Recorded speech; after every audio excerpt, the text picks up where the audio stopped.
Qadınlardan məsumluq, bakirəlik tələb edirlər. İnsanın edə biləcəyi ən çirkin hərəkət. Namus olacaq bir şey gerilik kimi görünür. Qızların şansı yox idi oğlanlarla yarışmağa. Kişiyə üstünlük duyğusu lazımdır. Qadını kişi ilə yarışa soxmusunuz. Salam, hər vaxtınız xeyir olsun 124-ün daimi izləyiciləri. Reallığın izi ilə verilişimizin bugünkü qonağı filosof Müşfiq Ötkündür. Müşfiq bəy ilə bugün cəmiyyətimizdəki bəzi məsələlərə toxunub, bəzi problemlərin həlli ilə bağlı müzakirə aparacağıq. Müşfiq bəy, salam, hər vaxtınız xeyir olsun. Xoş gördük. Müşfiq bəy, bir filosof kimi cəmiyyətimizin ümumi mənzərəsini hazırda necə təsvir edirsiniz? Məni cəmiyyətdəki heç bir problemlər narahat eləmir açıqcası. Mən düşünürəm ki, dünya necə yaranıbsa, necə olmalıdırsa, elə də davam eləyir.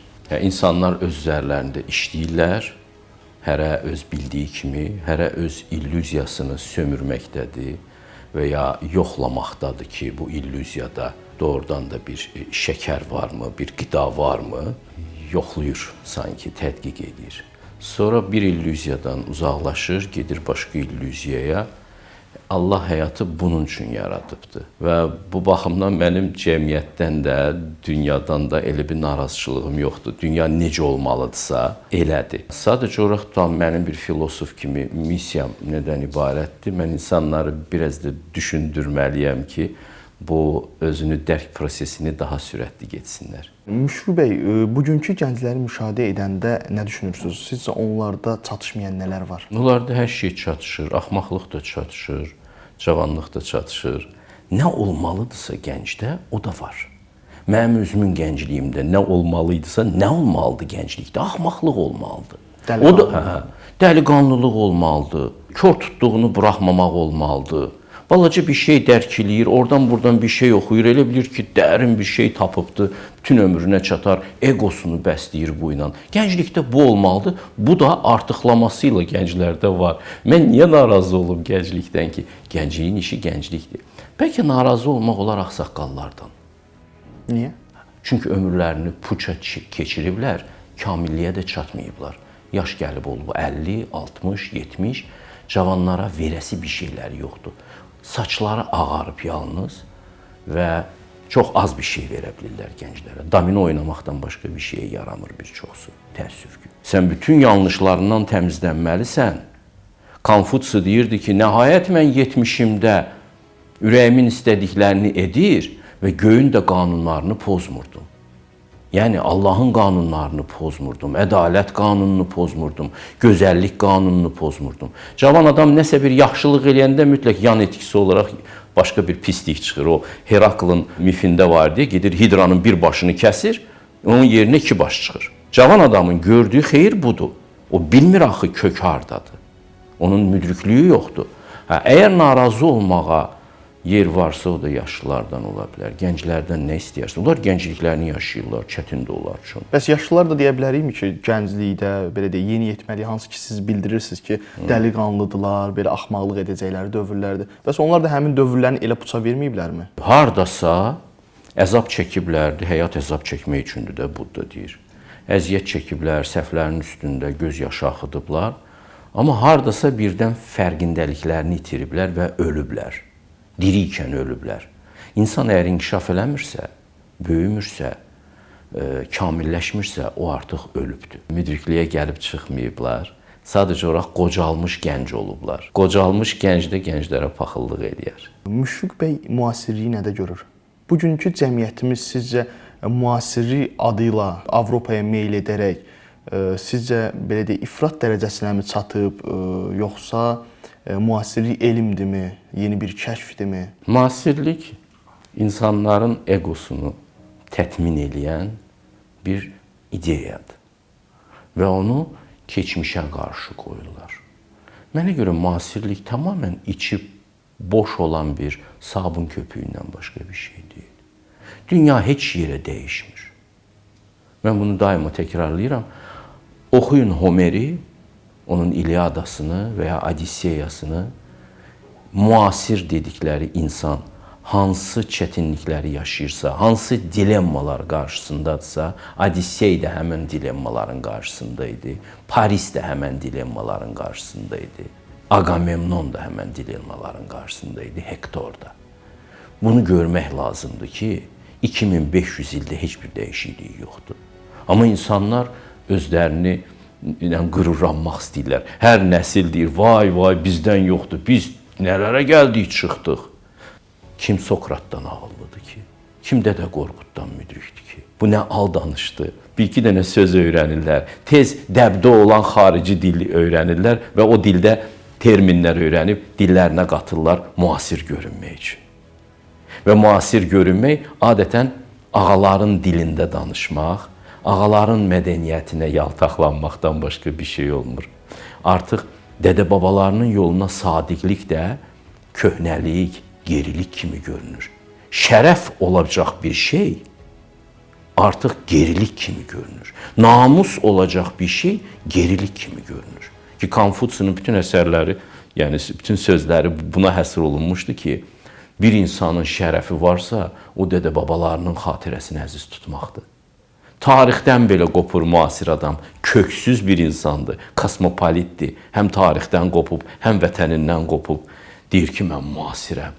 Nədir müasirliyini axtarıb tapsan, Starbuckslardan başqa, nə bilim, Nescafelərdən başqa, orada taxılmaqlardan başqa, elektromobillərdən başqa, müasir smartfonlardan başqa nə deyə bilər sizə? Nə deməkdir müasirlik? İnsanlıqsa qədimdir. O həmişə olub, həmişə olacaq. İnsanlığın müasirləşməyə ehtiyacı yoxdur. İnsanlığın özünə qayıtmağa ehtiyacı var. Əxlaqiliyin özünə yüksəlməyə ehtiyacı var. Müasirləşməyə ehtiyacı yoxdur. Qadınlar kişilərdən hər zaman bir addım geridədir. Bu fikirlə razısınızmı? Yox, kişilər qadınlardan bir addım öndədir. Belə deyək. Eyni fikir olmur. Eyni fikir olur, amma neqativlik az olur. Kişilər də qadınların qoruyucularıdır. Onların ümidləridir, dayaqlarıdır. 7 oğul istərəm, bircə dənə qız gəlin. İndi bunu elə traktovka edirlər ki, güya qızları az istəyiblər. O 7 oğul, bir dənə qız gəlini göz bəbəyi kimi qorusun. Bir də oğlanlar həmişə müharibələrdə ölərdi. Həmişə müharibələr olardı, keçmişdə tez-tez, indi də olur. Və gənclər gedir orada, oğlanlar qırılır. Onların yeri cəmiyyətdə boş qalmasın deyə. Qız, gəlin həmişə ən dəyərli bir şey olubdur cəmiyyətlərdə. Bu fikir də mənim özümdən gəlmir. Bu Qurandan gələn bir fikirdir. Bu Vedalarda var. Quranda da açıq şəkildə bildirilir. Və bunu çevirmək falan lazım deyil. Mən buna etiraz edən insanlar var. Elə bilirlər ki, mən qadınları burada aşağılamaq fikrindəyim. Yox. Etiyen elə deyil. Qadının parametrləri ilə, həm fiziki, həm intellektual parametrləri ilə oğlan uşaqların parametrləri eyni deyil. Ona görə şahmat federasiyaları ayrıdır. Məni ilə mübahisə eləməsinlər. Gedib şahmat federasiyalarının birləşdirilməsi uğrunda mübarizəyə qalxsınlar. Şahmat, ondan sonra riyaziyyat olimpiyadalarının birləşdirilməsi uğrunda mübarizəyə qalxsınlar ki, 2012-ci ildə Avropada qızlarla oğlanların riyaziyyat olimpiyadalarını bir-birindən ayırdılar. Çünki qızların şansı yox idi oğlanlarla yarışmağa. Bunlar iki fərqli konsentrasiyaya malik, iki fərqli dünya duyumuna malik varlıqlardır qadınlar və qızlar. Və indi qızları yarışa soxublar kişilərlə və qadınlarımız da xoşbaxtlığını itirib. Kişilərimiz də kişiliklərini itirəcəklər belə getsə. Çünki kişiyə üstünlük duyğusu lazımdır. O üstün olmasa, o kişi ola bilməyəcək. Sən onu üstünlükdən məhrum edirsən, fəlsəfi olaraq məhrum edirsən, axtalayırsan faktiki olaraq onu. O nətər öz restorana gedib əlini cibinə salacaq? O nətər qadınına çiçək alacaq? Yoxsa indi də qadınlar mı çiçək alacaq kişilərə? Siz necə bir dünya təklif edirsiniz? Tamam, siz başınızı çaşdıra bilərsiniz, amma siz fitrətinizi çaşdıramazsınız. Qadınlar yenə də özlərindən boyca yüksək, daha ağıllı, daha tədbirli, daha güclü erkəklərə aşiq olacaqlar. Onlardan elektrik alacaqlar. İndi demək moddur bunu. O həmişə üstünlük axtarır. Çünki qadın gözəldir, kişi isə üstün olmalıdır ki, qadın ona aşiq olsun. Ona öz taleyini tapşıra bilsin, əlini verə bilsin onun əlinin ovucunun içinə ki, gedək bu həyatın yollarını. Bu bizim fitrətimizdir və bu fitrətə qarşı çıxan fəlsəfəyə də mən təbii qarşıyam və buna dəlil olaraq da qədim mənəviyyat kitablarını gətirirəm. Yəni bütün bəşər sivilizasiyası o kitabların ətrafında qurulubdur. Çin sivilizasiyası Konfutsin ətrafında qurulubdur. Hindistan Vedaların ətrafında qurulubdur. Müsəlman sivilizasiyası Quranın ətrafında qurulubdur. Xristian sivilizasiyası Bibliyanın ətrafında qurulubdur. İndi başqa bir əsas da yoxdur. 200 ildir rasional əsas axtarırlar əxlaqa, hələ də tapa bilməyiblər. Əxlaqın əsası həmişə irrasional bilgidədir, ilahi bilgilərdədir. Siz ekzistensial riskə çağırırsınız cəmaatı, təbiətimizlə uyuşmayan və qadını kişi ilə yarışa soxmusunuz. Bu yarışda qadın özünü mutsuz hiss eləyəcək. Kişi də özünü mutsuz hiss eləyəcək. Buraxın təbiətin yaratdığı kimi olsunlar insanlar. Heç vaxt keçmişdə üzr istəyirəm, olmayıb ki, qadınlar desinlər ki, bir dəfə siz müharibəyə gedəndə, bir dəfə də biz gedək.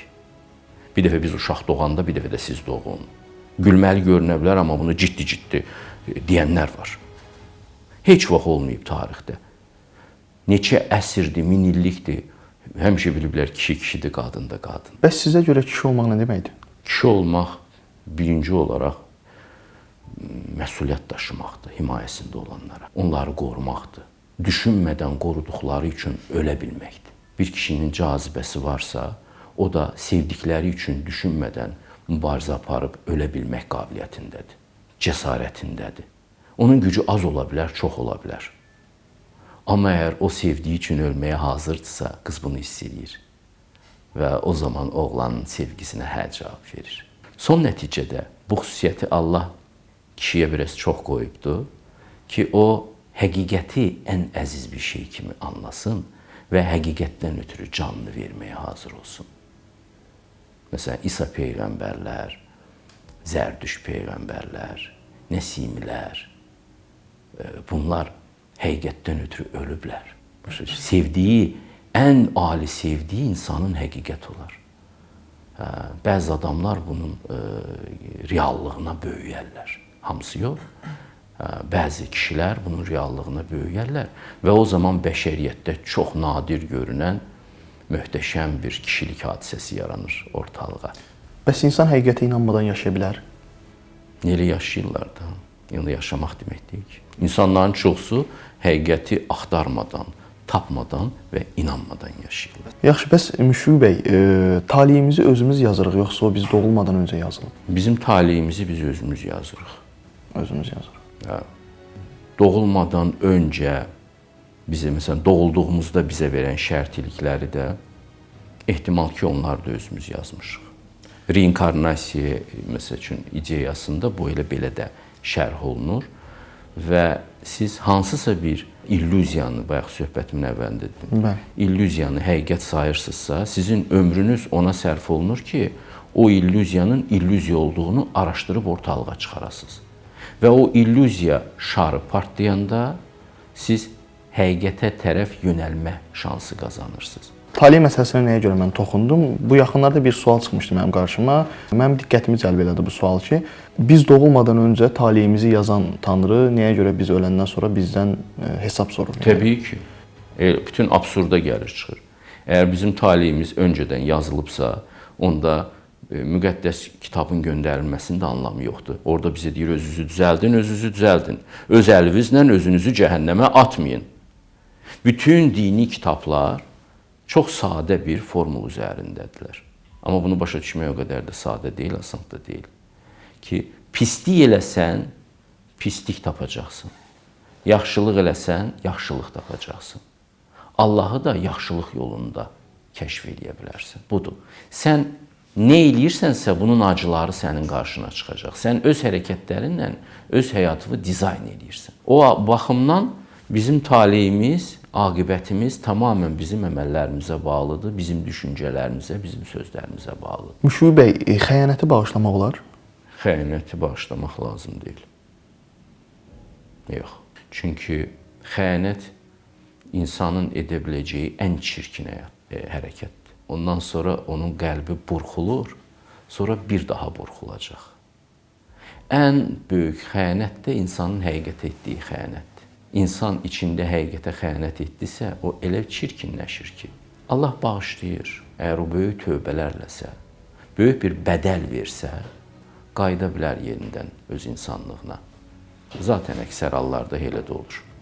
Amma bağışlamayın heç kimə, öz-üzə də bağışlamayın. Bunun çox önəmli olduğunu anlayasınız. Bəs xəyanət edən insan həqiqətən öz səhvini başa düşməsi mümkündürmü? Mümkündür. Çox çətindir. Çünki o bunu dərk eləsə özünü çox yamanlayacaq. Özünü cəhənnəmə sala bilər. O qədər təsir edir. O qədər. İndi siz xəyanət deyəndə dəqiqləşdirmədiniz nəyin xəyanətidir? Mən münasibətlər arasında xəyanəti nəzərdə tuturam. Münasibətlər arasında çirkinlikdir, təbii ki. Məsələn, dostluğa xəyanət, sevgilisinə xəyanət. Çirkinlikdir. Amma bizdə belə bir deyim var ki, kişilər xəyanət etməsi normaldır. Kişilər xəyanət edə bilər, amma qadınlar edə bilməz. Elə bu onları aldadır da. Qadınlardan məsumluq, bakirəlik tələb edirlər, kişilərdən tələb eləmirlər. Kişi isə bulaşır kirə, ömrü boyu təmizlənə bilmir. İnanmırsınız? Açın Tolstoyun gündəliklərini oxuyun. Gəncliyində fahişəxanaya getmişdi. Ömrü boyu tüpürcək töydü. Artıq bir dəfə kirlənmişdisə, təmizlənə bilmirdi. O ehtiras onun içində. Onun taleyini etkilədi, arvadı ilə münasibətlərini etkilədi. Ona görə o illüziyadır ki, kişi çirklənə bilər. Çirklənən kimi taleyin dəyişir, qəlbin pasla örtülür, həqiqətlə rabitən itir. Düşünərsən ki, balaca bir şeydir də, üzün belə dəyişir sənin, sözlərin küsür səndən. Çünki o xəyanətdə mütləq yalan danışacaqsan da. Elə, təbii ki. Ona görə də qavrayışın dəyişir. Tövbə eləmək olar? Olar. Təbii ki, olar. Çox ciddi tövbə eləmək lazımdır. Bədəl ödəməlisən ki, anlayasan bunun nə olduğunu. Həyatda çox səmimi adam uğursuz adam kimi görünür. Niyə? Çünki o həqiqətdən asılıdır. Bu birisi isə heç nə ilə əli bağlı deyil. İstədiyi yaramazlıq eləyə bilər. O illüziyadır ki, o istədiyi yaramazlıq eləyə bilər və hədəfinə ulaşa bilər, hədəfə ulaşa bilmir. Həqiqi böyüklük yalnız həqiqət yolundadır. Heç vaxt paylaşmadığınız, amma sizə həyat dərsi verən bir hadisə olub? Yox, adətən mənə həyat dərsi verən şeyləri mən hər söhbətimdə paylaşmağa çalışıram. Çünki o mənim başqa xəzinəm də yoxdur ki. Mən hər uğursuzluğumdan dərs çıxarmağa çalışıram. Hər səhvlərimdən dərs çıxarmağa çalışmışam. Və fəlsəfəm də o səhvlərin üzərində gedir. Onlarla niyə paylaşmayım ki? Belə bir deyim var ki, insan elədiyi səhvləri bugün kiməsə məsləhət görür. Daha doğrusu, vaxtında elədiyi yanlışı bugün kiməsə o yanlışı etməmək üçün məsləhət görür. Bəli, normaldır da. Yəni, buradan biz yola çıxaraq deyə bilərik ki, sizin kifayət qədər səhvləriniz olub. Təbii ki. Bir adam müdrikliyə gəlib çatıbsa, o bütün səhvləri tanıya-tanıya gəlib çıxıbdır. Yoxsa müdrikliyin şəfa verici xüsusiyyəti hardan olar? Niyə insanlara bu maraqlı olsun, bu şeyləri dinləmək? Çünki onlar hansısa problemin üzərində işləyirlər bu dəqiqə. Və qulaq asır, görür ki, bu adam da keçib oradan. Anlayır, intuitiv olaraq anlayır. Ki, bu keçib o tələlərdən, bu düşüb o quyulara, tanıyır o quyuları. Ona görə onun məsləhətinə də ehtiyacı olur. Yoxsa müdrikliyin adı nədir ki, məzmunu nədir ki? Çox təşəkkür edirəm Müşfiq bəy, qonaq olduğunuz üçün minnətdaram sizə. Buyurun.